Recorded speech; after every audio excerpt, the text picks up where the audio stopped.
তুমি এই পৃথিবীতে এসেছো জামা কাপড় না পরে, যাবেও সেভাবে। তুমি টাকা পয়সা জিনিসপত্র ছাড়া এই পৃথিবীতে এসেছো। যাওয়ার সময়ও তুমি কিছুই নিয়ে যেতে পারবে না, না টাকা না জিনিস। তুমি যখন এসেছিলে তখন কেউ তোমাকে স্নান করিয়ে দিয়েছিল, তুমি যখন যাবে তখনও কেউ তোমাকে স্নান করিয়ে দেবে। এটাই জীবন। তবে কেন এত বিদ্বেষ, কেন এত ঈর্ষা, কেন এত ঘৃণা, কেন এত বিরক্তি, কেন এত স্বার্থপরতা? সবার প্রতি সদয় হও, ভালো কিছু করে যাও।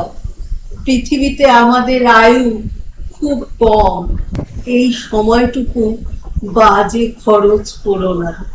ভালো থেকো, ভালোবাসায় থেকো।